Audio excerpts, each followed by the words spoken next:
Well, good afternoon. Given those lights, I can't see anyone. I hope you can see me, although as long as you can hear me, I guess it works. I appreciate, Goldie, the opportunity to speak to you. My understanding is this is closing in on the end of a significant conference dealing with a very significant issue, and so I'm pleased to have the opportunity to come and share a few thoughts with you. My understanding is that everything's been conducted in 15-minute increments. Goldie said I could have an additional 5 minutes, so I may get rung off the bell here. When I left the House of Representatives and moved on to the Senate, I guess I hadn't really given it that much thought, but after 2 or 3 speeches on the Senate floor, one of my staffers said, "Why are you always rushing at the end of your remarks? It's like you have to hurry up and finish." I said, "Oh, that must be, in the House, someone's with a gavel. The time of the gentleman from Indiana has expired." That doesn't happen in the Senate. And so I said, I must have been referring back to that. I must be rushing, thinking I'm going to be called off the Senate floor. And so he thought for a moment, he's a precocious young man, thought for a minute and said, "I don't think we have a problem."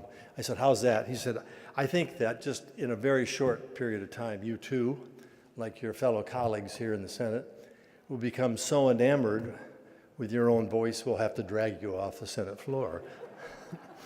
I'm going to try to avoid that today, to being dragged off the platform, by being somewhat concise, if I could. We have obviously spent a great deal of time looking at the issue of cyber and cyber threats. It is one of our top priorities at the annual threat assessment that I deliver to the Congress and to the American people. I made a decision to elevate cybersecurity as one of the top, if not the top threat that we face in this new era of extraordinary change in technology and all the benefits, yet and some of the downsides of cyber. We're living at a time when a growing number of people worldwide are interconnected by devices that provide information and guide their daily activities. And despite the positive benefits that come from all that, there is clearly a dark side, and we're experiencing that more and more. As we look around the world, the countries that dominate our attention from a threat perspective, Russia, China, Iran, and North Korea, to name 4, also happen to have advanced or rapidly maturing cyber capabilities. And each of these countries use cyber operations as a low-cost tool of statecraft to advance their national interests. So it's easy to see why the cyber domain is so attractive as an operating environment. A relatively small investment can be made in financial and human capital, but have a return that dwarfs the initial cost. And aside from the geopolitical impact, the economic consequences of cyber attacks are profound. According to an estimate from the Council on Economic Advisors, a malicious cyber activity cost the United States economy between $57 billion and $109 billion in 2016. Just the fact that they had to look at a range of 57 and 109 tells you that we don't really have a total look at what is happening and what the cost of what is happening relative to cyber malicious activity. So it's also easy to see how the weaponization of cyber tools and the relative lack of global guardrails in the cyberspace significantly increases the risk that a discrete act can have enormous strategic consequences.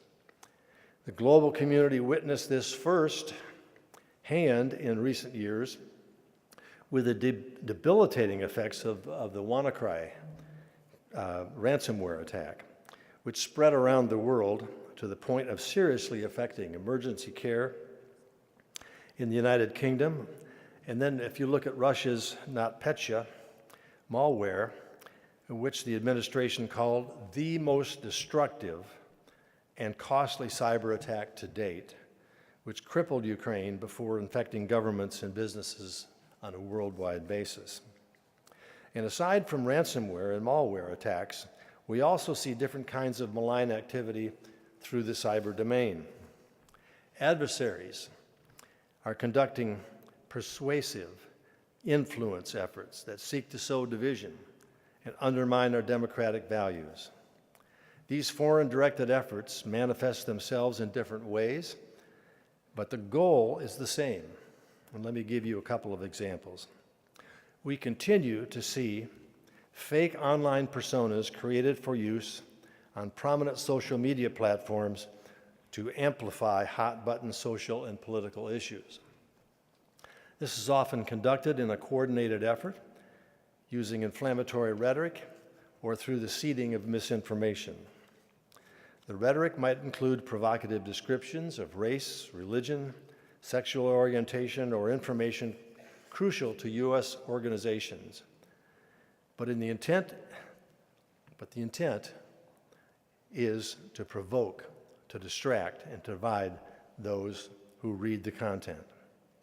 We also see foreign adversaries attempting to shape public opinion through the placement of overt but misleading or blatantly false advertising in specific news outlets or locations. The purpose of this approach is to target certain segments of the population in an effort to influence the policy views of specific local, state, and federal officials. This effort can also be combined with the release of information that is tailored to negatively impugn a specific elected official because that official holds policy views that are not in the foreign adversary's interest. The end goal of all this effort is to increase pressure and build leverage in order to improve a negotiating position or influence those voting in an effort to remove that specific official from office. Bottom line, the bottom line in all of this, these efforts are real, and they are continuing, and we should all be opposed to them because they exploit our constitutional values, the very pillars of democracy, most notably in an effort to turn us one against the other. So given all that we know, the question now becomes, what are we doing to counter these activities? I'm pleased to be able to start remarks relative to this, that while the destructive activities persist and are growing, this administration has made significant progress in addressing the threat. The President recently signed the first new national cybersecurity in 15 years, a document that reflects a commitment to the American people to protect and defend our interests through aggressive, offensive, and defensive measures. A critical component of this strategy is authorizing the Department of Defense to play an essential role in the execution of this new cyber strategy. In addition, the intelligence and law enforcement communities are working more closely than ever to share information and increase awareness of the threats we face in the cyber domain. And we are pushing more information out to state, local, and private entities. We've stepped up our efforts to defend and go after adversaries whose actions in the cyber domain are a malignant strain on those who seek to advance the cause of freedom. And as you will continue to see, the law enforcement community is stepping up to its effort to attribute responsibility and prosecute cyber criminals. As a national security community, we recognize our responsibility to the American people and see that we are looking forward to limit it to the best extent that we possibly can. But responsibility doesn't stop with the federal government. We also need the private sector and media outlets to step up and take greater responsibility, because this, a national interest, It is a national interest that demands a response from both the federal government and from the private sector. Recently, we have seen many prominent technology companies take ownership of the threat posed by foreign adversaries who exploit tech platforms for malign purposes. Just last week, Facebook announced it had removed more than 550 pages and 250 accounts that attempted to grab readers' attention, drive web traffic to additional sites, and manipulate consumers. And this week, Twitter announced it was shutting down almost 4,000 accounts attributed to the Kremlin-linked Internet Research Agency and almost 800 accounts attributed to Iranian actors.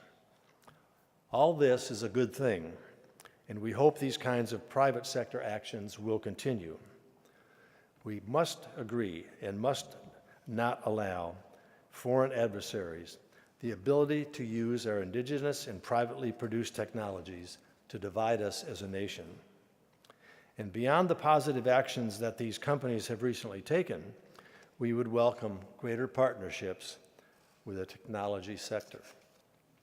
We recognize that our intelligence warnings and assessments will be most useful if we can incorporate insights from the private sector about what they are detecting also. We have distinct advantages in the United States in this field, as many U.S. firms are able to see and analyze huge slices of data and discern malicious activity. One of my cyber experts likes to describe this with a sports analogy. If this were a ball game, it's a game that we, the United States, invented. We're playing on our own field with U.S.-produced equipment, and we have thousands of spectators, private sector as well as government, watching the field from the bleachers. So we have the advantages if we can work together, public and private. And in doing so, we need to explore ways to make the collaboration beneficial, establishing a two-way street with value for both sides. To be successful in this effort, we need to adhere to three principles. First, it must be scalable. It must not erode business competitiveness or user confidence. And third, it must be operationally secure. So our goal is a federated, as well as federal, situational awareness of malicious cyber activity. Nevertheless, there is a critique for some in the technology sector that the U.S. government is too intrusive. Even when we're seeking cooperation on national security matters, some companies are reluctant to partner with us because they believe it could hurt their brand by working too closely with the U.S. government.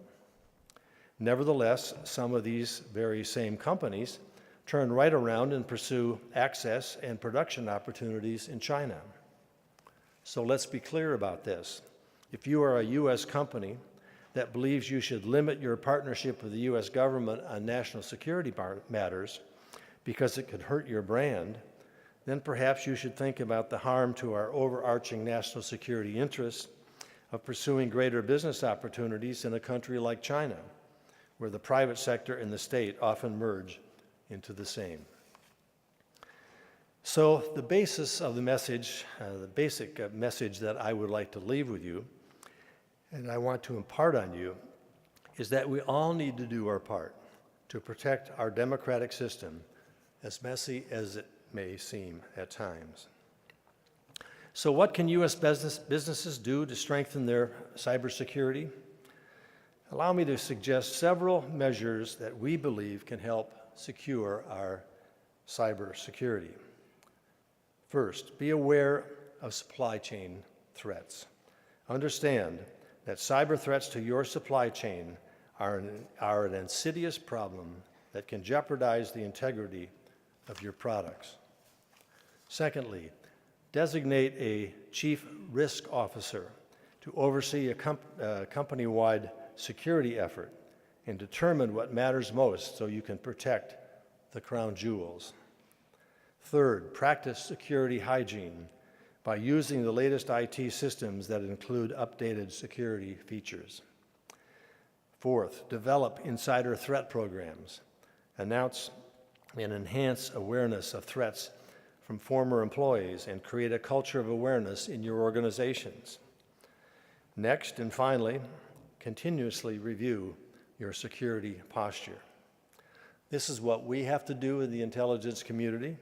This is what we believe is necessary to secure our product, and we think that these provisions also need to be incorporated in each of your businesses if we're going to be successful in dealing with this problem.